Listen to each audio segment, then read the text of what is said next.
Hello, I'm Sean Abigail. This is Encounters with Life. Is it the fault of the immigrants?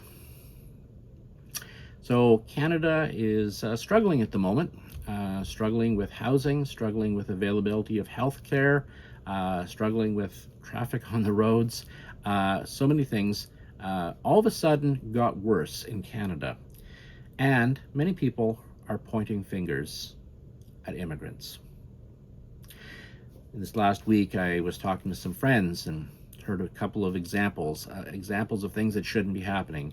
A lady who came to Canada from another country, she doesn't have a job, she's looking after 5 kids, she just gets social welfare, and that's, what Canadians have to do now. We just have to provide everyone who wants to come here with free stuff. Another example I was given this week, a man living on welfare with his 3 wives in Canada, and just soaking the system. So you might be tempted to think the biggest problem is immigrants. But let me provide a little bit of perspective.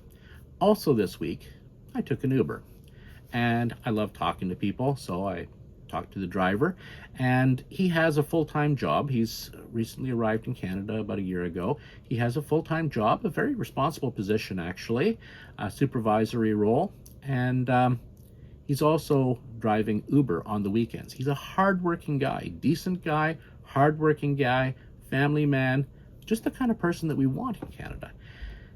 Now let me provide just a little bit more perspective still.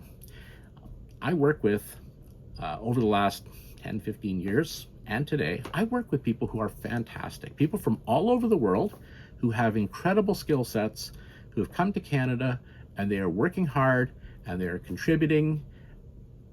And personally, I am so happy about that. I am so happy that the best people from all over the world live with the dream of someday coming to Canada and helping to build the Canadian nation. So that's the perspective I have. That's the way I look at it.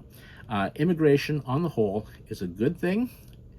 Many of the immigrants that we are bringing in, most of the immigrants that we are bringing in, are the kinds of people who will make great Canadians.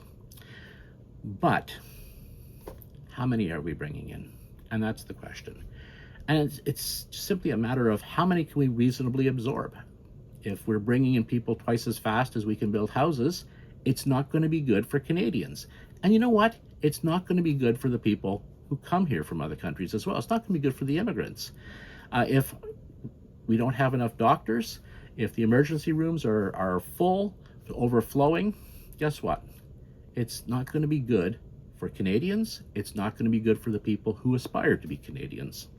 What we have to do is to make sure that the number of people that we're bringing in as immigrants, as temporary foreign workers and so on, is reasonable numbers. And you know what? For years and years and years, we had a system that worked. We had a system that balanced the needs of the economy and our ability to absorb a certain number of immigrants and the number of people that we were letting in.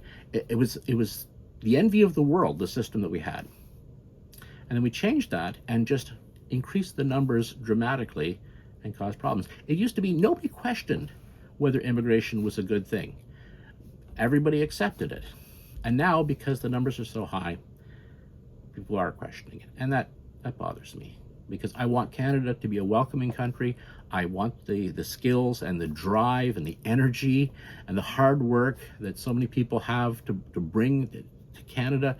I want that for Canada. Well, what do you think? Do you think that immigrants are just really the problem? Do you think that it's the real problem is the number that we're bringing in? Have you had some really great experiences with people who have newly arrived in Canada and you want to share those experiences? Leave a comment. I'd love to hear what you have to say. Well, I'm Sean Abigail. That's Encounters with Life.